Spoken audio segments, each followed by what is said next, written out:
नमस्कार दोस्तों, स्वागत है आप सभी का एक बार फिर से हमारे चैनल आध्यात्मिक ज्ञान पर। नमस्कार दोस्तों। इस साल की सबसे बड़ी अमावस्या सोमवती अमावस्या इस बार चैत्र मास की अमावस्या तिथि 8 अप्रैल 2024 दिन सोमवार प्रातः 3:21 पर शुरू होगी। इस बार चैत्र मास की अमावस्या तिथि 8 अप्रैल को है। सनातन परंपरा में अमावस्या तिथि का बेहद महत्व है। सोमवार का दिन होने के कारण इसे सोमवती अमावस्या के नाम से जाना जाएगा। दोस्तों, क्या आपके पितृ आपसे नाराज हैं? और क्या आपको लगता है कि आपके पितरों की वजह से आपके घर की सुख शांति में रुकावट आ रही है और आपके कार्य नहीं बन रहे हैं? या आप संतान की कमी और धन की कमी या कर्ज से परेशान हैं, या आपका भाग्य आपका साथ नहीं दे रहा है? तो दोस्तों, इस बार के सोमवती अमावस्या में अगर आप कुत्ते को यह एक चीज खिला देते हैं तो आपके सभी पितृ दोषों का तुरंत ही नाश हो जाएगा और आपको मिल जाएगी सभी संकट और कष्टों से मुक्ति। और दोस्तों, इस एकमात्र को करने से आपको धनवान मालामाल होने से कोई नहीं रोक सकता और आपकी जो भी मनोकामना है वह भी पूरी हो जाएगी। दोस्तों, इस बार 08 अप्रैल अमावस्या पर बहुत ही दिव्य और दुर्लभ संयोग लेकर आया है। दोस्तों, इस अमावस्या में राजयोग काल सर्प दोष के साथ साथ धन लक्ष्मी योग भी बन रहा है, जिस वजह से इस बार के सोमवती अमावस्या का बहुत अधिक महत्व बढ़ गया है। और इस अमावस्या अगर आप कुत्ते से जुड़ा यह आसान सा उपाय कर लेते हैं तो आपकी सभी समस्याओं का तुरंत ही अंत हो जाएगा। इसलिए दोस्तों, वीडियो को आखिर तक जरूर देखें। और अगर आप भी अपने महादेव की कृपा पाना चाहते हैं और पितरों का आशीर्वाद पाना चाहते हैं तो वीडियो को लाइक करके कमेंट में हर हर महादेव लिखना ना भूले। दोस्तों, साल के पहले दिन अगर इस उपाय को कर लिया तो आपकी हर एक इच्छा पूरी होगी। हिंदू धर्म में मृत्यु के बाद मृत व्यक्ति का श्राद्ध करना बहुत जरूरी समझा जाता है। समझा जाता है कि अगर श्राद्ध ना किया जाए तो मरने वाले व्यक्ति की आत्मा को मुक्ति नहीं मिलती। पितृपक्ष में पूर्वजों की आत्मा की शांति के लिए दान पुण्य श्राद्ध तर्पण पूजा पाठ किए जाते हैं ताकि हम की कृपा बनी रहे। पितरों को प्रसन्न करने के लिए सबसे जरूरी चीज है श्रद्धा। बिना श्रद्धा के दिया हुआ श्रद्धा पितरों को प्राप्त नहीं होता, उनकी आत्मा को संतुष्टि नहीं मिलती और ना ही उनका आशीर्वाद संतान को प्राप्त होता है। श्रद्धा से पितरों को कुछ अर्पित करना ही श्राद्ध कहलाता है। जिनके पितृ प्रसन्न नहीं होते उन्हें पितृ दोष लगता है, उन्हें अनेक तरह की परेशानियां हानियां उठानी पड़ती हैं, रो पीड़ा पीछा नहीं छोड़ते, घर में आपसी मतभेद बने रहते हैं, कार्यों में अनेक तरह की परेशानियां उत्पन्न होती हैं। इसके साथ ही अकाल मृत्यु का भय बना रहता है, संकट अनहोनी की आशंका बनी रहती है, संतान की प्राप्ति में विलंब होता है, घर में धन का अभाव भी रहता है, साथ ही अनेक तरह के महादुखों का सामना करना पड़ता है। दोस्तों, पितृपक्ष पितरों को प्रसन्न करने के बहुत ही खास दिन होते हैं। इन दिनों आप एक छोटा सा उपाय करके भी पितृ को प्रसन्न कर सकते हैं और पितृ दोष से मुक्ति पा सकते हैं। आज के इस वीडियो में हम आपको शास्त्रों में बताया गया एक एक छोटा उपाय बता जा रहे हैं। इस उपाय को करने से निश्चित ही आपको पितृदोष से मुक्ति मिल जाएगी। साथ ही आपके कितने भी बड़े शत्रु हो वे भी सब शांत हो जाएंगे। यह उपाय न केवल आपको पितृदोष और से छुटकारा दिलाएगा बल्कि शानी दोष और काल सर्प दोष से भी राहत मिलेगी और सभी तरह के संकट दूर हो जाएंगे। पितृदोष पित आशीर्वाद में बदल जाएगा। दोस्तों, इस उपाय को सही तरह से करने के लिए आप हमारी इस वीडियो को एंड तक जरूर देखें। तो आइए जानते हैं इस उपाय के बारे में। वैसे तो इस उपाय को आप पितृपक्ष में किसी भी दिन कर सकते हैं, परंतु पितृपक्ष के शुक्रवार, शनिवार और अमावस्या के दिन इस उपाय को जरूर ही करना चाहिए। उपाय करने के लिए स्नान करके स्वच्छ वस्त्र धारण करें। इसके बाद आप अपनी रसोई घर की सफाई करें। फिर आप स्वच्छ जलाता गूंद लें। आटा बिना नमक मिर्च के गथना है। आपको प्लेन आटा गूंथना है। आटा गूंथने के बाद आप सबसे पहले रोटियां बनाएं। हमेशा भोजन बनाते समय पहली रोटी गौ माता के लिए बनानी चाहिए। गौ माता के लिए रोटी बनाने के बाद ही आप परिवार के सभी सदस्यों के लिए रोटी बनाएं। जब परिवार के सभी सदस्यों की रोटी बन जाए तब अंत में आप मोटी लोई ले। मोटी लोई का मतलब है कि सारे परिवार के सदस्यों की रोटी बनाने के लिए आप जितनी बड़ी लोई लेते हैं, यानी कि जितना आटा लेते हैं उससे थोड़ा सा ज्यादा आटा आप अंत की रोटी बनाने के लिए लेना है। आटा लेने बाद आप आटे में थोड़ी सी शक्कर रखें। जैसे पराठे, आलू के पराठे या कचौरी बनाते समय फीलिंग भरी जाती है, उसी तरह आपको आटे में 1 चम्मच रखकर रखनी है और फिर इसकी रोटी बेलकर एक मोटी रोटी सेकनी है। जब यह मीठी रोटी तैयार हो जाए, तब आप इस रोटी को एक प्लेट में रख लें और रोटी के ऊपर आप सरसों का तेल लगा दें। अब इस प्लेट को अपने मंदिर के सामने ले जाकर खड़े हो जाए और भगवान श्री गणेश, भगवान विष्णु, महालक्ष्मी जी और पितृदेव को प्रणाम करें और सभी कष्टों और संकटों को दूर करने की प्रार्थना करें। शनिदेव करें और शनि दोष को दूर करने की प्रार्थना करें। पितरों से जाने अनजाने में की गई अपनी सभी गलतियों की क्षमा मांगे और पितृदोष को दूर करने की भी प्रार्थना करें। यमदेव को प्रणाम करें। यमदेव को प्रणाम करने के पश्चात आप उस रोटी को ले जाकर किसी काले रंग के को खिला दें। अगर काले रंग का कुत्ते ना मिले तो आप किसी भी और कुत्ते को इस रोटी को खिला सकते हैं। दोस्तों, शास्त्रों में बताया गया है कि श्राद्ध पक्ष के दौरान पितृ पशु पक्षी के माध्यम से हमारे करीब आते हैं। मान्यता है कि तक भोजन पहुंचाने के लिए चींटी, कौवे, कुत्ते, गाय और देव को भोजन कराया जाता है। यह भी मानता है कि यह 5 पंच तत्वों के भी प्रतीक है। कुत्ते को जल तत्व का प्रतीक समझा जाता है, चींटी को अग्नि तत्व का, कौवे को वायु तत्व का, गाय को पृथ्वी तत्व का और देवताओं को आकाश का प्रतीक समझा जाता है। इसलिए पितरों का श्राद्ध करते समय इन 5 को आहार देकर पंच तत्वों के प्रति आभार प्रकट करते हैं। पंच बलि का एक भाग कुत्ते को खिलाया जाता। दोस्तों, कुत्ते को यमर का पशु समझा जाता है। समझा जाता है कि यमर के अपने 2 कुत्ते हैं जिनका नाम श्याम और सबाल है। इसीलिए श्राद्ध पक्ष में कुत्ते को भोजन कराने से यमज प्रसन्न हो जाते हैं।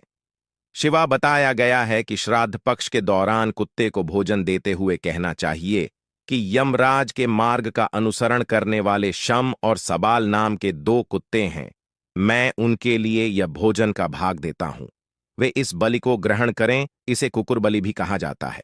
इसीलिए आप भी कुत्ते को भोजन कराते समय यह बात जरूर ही बोले कि राज के मार्ग का अनुसरण करने वाले श्याम और सबाल नाम के 2 कुत्ते हैं। मैं उनके लिए यह भोजन का भाग हूं। वे इस बलि को ग्रहण करें। आपको यह बोलने के बाद ही कुत्ते को भोजन कराना है। कुत्ते को रोटी देने के बाद आप हाथ जोड़कर कुत्ते को प्रणाम करें, यमराज को प्रणाम करें और भैरव भगवान को भी प्रणाम करें। कुत्ते को भैरव महाराज का भी सेवक समझा जाता है। कुत्ते को भोजन कराने से भैरव महाराज प्रसन्न होते हैं और संकटों से भक्तों की रक्षा करते हैं। जो लोग कुत्ते को भोजन कराते हैं उन्हें शनिदेव की भी कृपा प्राप्त होती है और शनि दोष से राहत भी मिलती है। शास्त्रों में बताया गया है कि पितृपक्ष के दौरान पितरों की आत्मा की शांति के लिए, पितृदोष से मुक्ति प्राप्त करने के लिए, पितरों की प्रसन्नता के लिए कुत्ते को मीठी रोटी, ऐसा करने से पितृदेव प्रसन्न होते हैं, पी का आशीर्वाद प्राप्त होता है और पितृदोष से मुंह मुक्ति मिलती है। कुत्ते को इस तरह भोजन कराने से सभी तरह के संकट दूर हो जाते हैं। दोस्तों, हो सके तो पितृपक्ष में रोजाना आप कुत्ते को इस तरह भोजन जरूर ही कराना चाहिए। कुत्ते का बहुत महत्व शास्त्रों में बताया गया है। समझा जाता है कि कुत्ते आपको राजा से रंग और रंग से राजा बना सकता है। कुत्ते को रोटी खिलाने से दुश्मन आपसे दूर रहेंगे। को प्रतिदिन भोजन देने से जहां दुश्मनों का भय मिट जाता है, वही व्यक्ति निडर हो जाता है। जाता है कि जो व्यक्ति अपने घर में कुत्ते को पालते हैं, यानी कि कुत्ते को पलते हैं, घर के रोगी सदस्य की बीमारी अपने ऊपर ले लेता है। दोस्तों, कुत्ते को भोजन कराते समय इस बात का विशेष ध्यान रखिए। हो सके तो पितृपक्षा में दोपहर के समय, यानी कि दोपहर 12 बजे से 1 बजे के बीच में ही आप कुत्ते को भोजन कराएं, क्योंकि यह समय पितरों का समय होता है। इस समय कुत्ते को भोजन कराने से पी बहुत जल्दी प्रसन्न हो जाते हैं। इस उपाय को करते समय आपको इस बात का भी विशेष ध्यान रखना कि आपको कुत्ते का कभी भी अनादर नहीं करना चाहिए। जैसे कुछ लोग जो रास्ता चलते कुत्तों के ऊपर पत्थर फेंकते हैं, या फिर अपने घर में कुत्ते पालते तो है परंतु उन्हें लात से मारते हैं। ऐसा भूलकर नहीं करना चाहिए। जो व्यक्ति ऐसा करता है उसे यमराज और भैरव महाराज नाराज हो जाते हैं। तो दोस्तों, ये थे कुत्ते से जुड़े कुछ अचूक और असरदार उपाय जिन्हें आपको इस पितृपक्ष में जरूर करना चाहिए, ताकि आप पितृदोष से मुक्त हो सके और जीवन में तरक्की का आनंद ले सके दोस्तों। वही पितृपक्ष के दौरान हमें इन सब्जियों से करें परहेज करना चाहिए ताकि हमें पितृदोष ना लगे। पितृपक्ष के दौरान जिसमें शकरकंद, मूली, गाजर, शलजम, चुकंदर, अरबी, सूर, इस तरह की सभी सब्जियों को खाने से परहेज करना चाहिए। इसके अलावा इन सब्जियों का भोग भी नहीं लगना चाहिए और ना ही पितृपक्ष के श्राद्ध भोज में इसे किसी ब्राह्मण को खिलाना चाहिए। अगर आप ऐसा हैं तो आपके पूर्वज इससे नाराज हो सकते हैं। लहसुन, प्याज वर्जित दोस्तों। पितृपाकशाला ही रहता है, इसे तामसिक समझा जाता है। पितृपाकशाला भोजन भी सदा ही करना चाहिए। लहसुन प्याज का इन दिनों में पूरी तरह से त्याग करना चाहिए। चने और मसूर दाल से रहे दूर दोस्तों। पक्षा में चने की दाल, चने का सत्तू, चने की मिठाई, चने से बने खाद्य पदार्थों का सेवन करना वर्जित बताया गया है। चने के साथ पितृपक्ष में मसूर की दाल भी नहीं खानी चाहिए। इस दौरान किसी भी चीज को कच्चा नहीं खाना चाहिए। इस समय पके भोजन का ही सेवन करना चाहिए। दोस्तों आइए जानते हैं कि कुंडली में पितृदोष का निर्माण कैसे होता है और इससे कैसे बचा जा सकता है। दोस्तों, धर्म में पूर्वजों का बहुत महत्व दिया जाता है। उनकी आत्मा की शांति के लिए व्यक्ति श्राद्ध पिंड दान करते हैं। हर महीने की अमावस्या तिथि के अलावा पितृपक्ष के 15 दिन पितरों को ही समर्पित होता है। इस समय पितरों की आत्मा की शांति के लिए और उनका पाने के लिए श्राद्ध, तर्पण, पिंड दान, दान पुण्य आदि किया जाता है। वहीं पितरों के नाराज होने पर कुंडली में पितृदोष का निर्माण हो जाता है। पितृदोष के कारण जीवन में कई तरह की समस्या उत्पन्न होती है। इसके साथ ही मनुष्य कई तरह के कष्टों का सामना करता है। ऐसे में आइए है कि कुंडली में पितृदोष का निर्माण कैसे होता है और इससे कैसे बचा जा सकता है।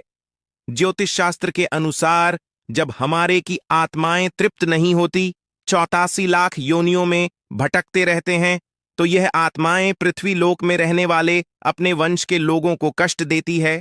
इसी कष्ट को ज्योतिष शास्त्र में पितृदोष कहा गया है। मान्यताओं के अनुसार मृत्यु लोक से हमारे पूर्वजों की आत्माएं अपने परिवार के सदस्यों को देखती रहती है।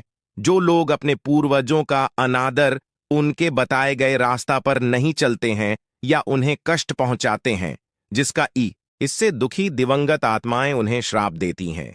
इसी श्राप को पितृदोष समझा जाता है।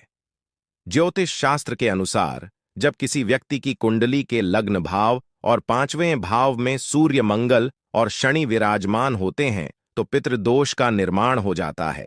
इसके अलावा कुंडली के अष्टम भाव में गुरु और राहु एक साथ आकर बैठते हैं तो भी पितृदोष का निर्माण होता है। जब कुंडली में राहु केंद्र में या त्रिकोण में मौजूद होता है तो पितृदोष बनता है। इसके अलावा सूर्य, चंद्रमा और लग्नस का राहु से संबंध है तो जातक की कुंडली में पितृदोष बनता है। जब कोई व्यक्ति अपने से बड़ों का अनादर करता है या फिर उसकी हत्या कर देता है तो ऐसे व्यक्ति को पितृदोष लगता है। और जीवन नार किसी व्यक्ति की कुंडली में पितृदोष का निर्माण होता है तो ऐसे व्यक्ति को अपने जीवन में कई तरह की बाधाओं का सामना करना पड़ता है। ऐसे व्यक्ति के विवाह में देरी होती है, विवाह टूट सकती है, तलाक की स्थिति हो जाती है, वैवाहिक जीवन में हमेशा तनाव बना रहता है। ऐसे महिलाओं को गर्भधारण में समस्याएं आती हैं, बच्चे की अकाल मृत्यु हो सकती है, जीवन में कर्ज और नौकरी में परेशानियां आती रहती हैं। इसके अलावा ऐसे लोग के घर में या परिवार में आकस्मिक निधन या दुर्घटना हो सकती है। लंबे समय से किसी बीमारी के चलते परेशान रह सकते हैं। परिवार में विकलांग या अनचाहे बच्चे का जन्म हो सकता है। ऐसे व्यक्ति को बुरी आदतों की लत भी लग सकती है। पितृदोष होने पर मिलते हैं।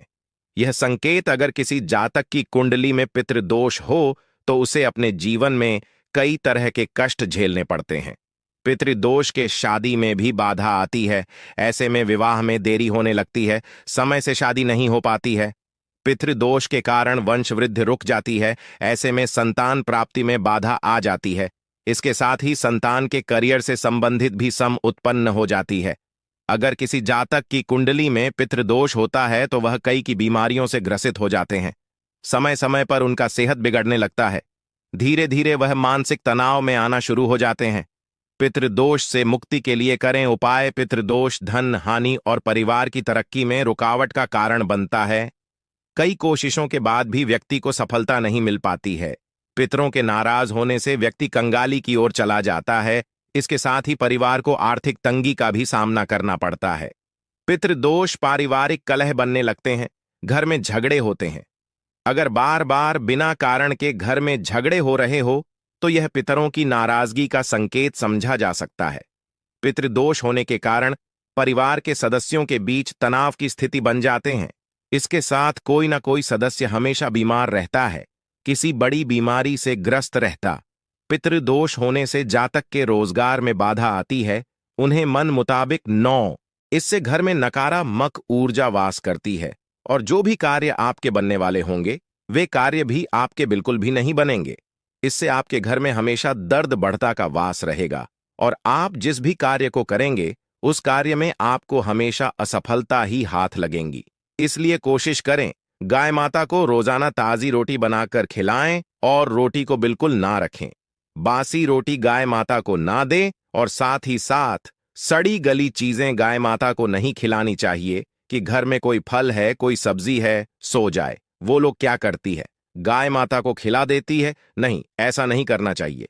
ऐसा करने से यदि आप गाय माता को खिलाते हैं तो और आप पाप के भागी बन जाते हैं। आप बिल्कुल भी सड़ी गली चीजें गाय माता को न खिलाएं और साथ ही साथ आप आटे की 11 लोइयां बनाकर उनके ऊपर हल्दी लगाएं। इसके बाद आप उन 11 लोई को एक एक करके गाय माता को खिलाएं। प्रत्येक लोई को खिलाते समय गाय माता के सिंगों वाल गाय माता की परिक्रमा भी कर लें तो आपके समस्त कार्य होंगे। और साथ ही साथ आप गाय माता को जब भी रोटी दें, रोटी पर या तो आप थोड़ी हल्दी लगा लें या थोड़ा रख लें। अगर गुड़ ना हो तो आप थोड़ा मिश्री रख सकते हैं, थोड़ा घी रख सकते हैं। या दोस्तों, गाय माता को कभी भी सूखी रोटी ना खिलाए। सूखी का मतलब गाय माता की वह जो रोटी रखें खिलाए उस पर कुछ ना कुछ रखकर खिलाए। हल्दी रख ले, गुड़ रख ले, मिश्री घी, अब जो भी रख ले, मतलब खाली रोटी नहीं खिलानी है। ध्यान इस बात का रखें जब भी आपको सुबह फलों की प्राप्ति होगी। या दोस्तों, ये थे गाय माता से जुड़े कुछ महत्वपूर्ण उपाय, कुछ बातें जिन्हें आपको ध्यान में जरूर रखना चाहिए। दोस्तों, आज के लिए इतना ही। जय गौ माता। गौ माता के सच्चे भक्त इस वीडियो को लाइक करके चैनल को सब्सक्राइब अवश्य कर ले। आप सभी का धन्यवाद। पितृ अमावस्या के दिन गरीब और अनाथ को भोजन वस्त्र भेंट करें। खासकर दिव्यांगों को भोजन जरूर करवाएं। तुला इस राशि के जातक पितृदोष से मुक्ति के लिए दूध चावल से बनी खीर और नमकीन चावल गरीबों में बांटे। 7 गरीब कन्याओं को चप्पल और छाता भेंट करें, पितृदोष से मुक्ति मिलेगी। वृश्चिक इसके पितरों के नाम से 5 गरीबों को 2 रंग का कंबल या गर्म वस्त्र दान करें। उन्हें भोजन करवाएं या भरपेट भोजन करने जितना पैसा दान दें। गाय को हरा चारा खिलाएं। धनु राशि के जातक पक्षियों के दाना पानी का इंतजाम करें। गौशाला में चारा भेंट करें।